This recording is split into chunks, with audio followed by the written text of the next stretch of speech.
Borzellieri, who is a school board member from Queens, New York. Mr. Borzellieri, you have campaigned against Martin Luther King Jr.'s books being included in Queens public school libraries. Maybe you could talk to us a little about that. Sure.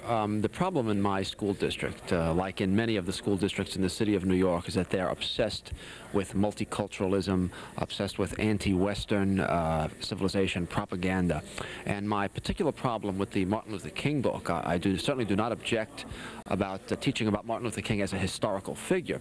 However, in our library, and bearing in mind that these are young children, impressionable children, so you're as much imparting feelings of patriotism and imparting values as much as you're imparting knowledge, is that the Martin Luther King book portrayed him as a virtual saint to our students, and on the same shelf in the same library was portraying Columbus as some sort of a madman and a pilferer. So what I said was basically, let's have some equity, let's have some factual and historical accuracy in our schools and not this multicultural nonsense.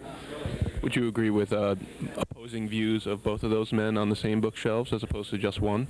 I would, depending on age appropriateness. For example, I am not for a book that would discuss the adultery of Martin Luther King, to a second grader. I mean, so that's really not so much an ideological issue, but something that is age appropriate. But for the older grades, I think that Martin Luther King as a historical figure would be appropriate, warts and all, and in fact, many of the outrageous things that he actually said and did, not just a sanitized version. And certainly with regards to Columbus, my own view, the Eurocentric view, is that the Columbus, it almost is silly to argue that Columbus wasn't a great historical figure, and we ought to focus on that and that which really matters regards to Columbus, and not focusing on the fact that he may have enriched himself in some way, but the fact that he was the one who discovered the New World and is the reason that we're all here. Well, do you think it's fair to talk about the violence that he did visit upon the Indians that he encountered in the New World? I think it's fair. However, I wouldn't focus on that as his primary accomplishment, as the primary thing that he did here. Certainly, the Indians were dispossessed. No one historically would refute that. I would, however, say that and focus on the greatness of Columbus and the fact that because of him we have the greatest civilization on the North American continent and probably in the history of the world. How did you become involved in the American Renaissance movement?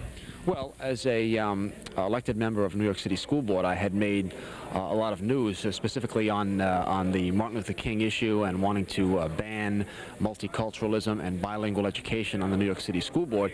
And having made a lot of news in the media capital of the world, I was then hooked up with American Renaissance and became involved with them in 1995 and have contributed.